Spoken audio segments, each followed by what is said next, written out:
গরমের হাত থেকে বাঁচলাম, বৃষ্টির হাতে গিয়ে পড়লাম। এমন বৃষ্টি হচ্ছে গো সারাদিন সারা রাত ধরে, একদম বাইরে টাইরে বেরোনো বন্ধ। আর সবচেয়ে খারাপ কি হচ্ছে বলো তো, জামা কাপড়গুলো শুকনো করা যাচ্ছে না। সব তো কাচ্ছি আর ফ্যানের তলায় দিচ্ছি, কিন্তু সে ফ্যানের তলায় শুকনো করা কি আর রোদের মতন হচ্ছে না। মানে আমরা কোনোতেই খুশি নেই। বলে না কথায়, দুপায়েরা কোথাও খুশি হয় না। আমাদের গরমেও খুশি নয়, ঠান্ডাতেও খুশি নয়, বৃষ্টিতেও খুশি নয়, সেই দশা হয়েছে আমাদের। আমাদেরকে ভগবান যেটা দেয় সেটাতে আমরা খুশি আর হলাম না কোনো দিন। সবটাই আমাদের একটা না একটা আপত্তি থাকে। তো কার কার বৃষ্টির দিন ভালো লাগে একটু কমেন্ট করে জানাবে।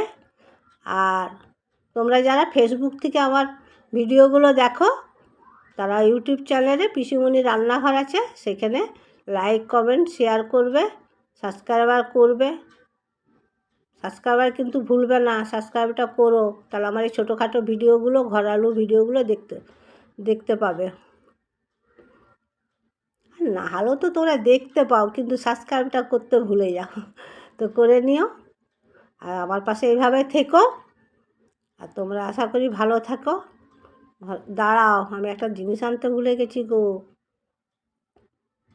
খেতে তো বসলাম, যতই যা নিয়ে বসি, কিন্তু দূর বাবা, জলের বোতলটাও রয়ে গেছে। একটা কাঁচা লঙ্কা না হলে না তৃপ্তি হয় না। জলটাও নিয়ে বসলাম, আমাকে তো দেবার কেউ নেই, জলটা নিয়েও বসলাম। আজকে আমি পরোটা ডিমের কষা করেছি, আর শসা পেঁয়াজ কেটে নিয়েছি। বাড়িতে একটা মিষ্টি ছিল, এটাও নিয়ে নিয়েছি। আর তোমরা কে কী খেয়েছো কমেন্ট করে জানাবে। আমি আজকে পরোটা ডিমের কষা খাচ্ছি। আর তোমরা ভালো থেকো, সুস্থ থেকো, আমার পাশে এইভাবে থেকো, আমার ভিডিওগুলো এইভাবে দেখো। আমি এখানেই শেষ করলাম। টাটা বাই বাই, পরের ভিডিওতে দেখা হচ্ছে। আজকের মতন যাই।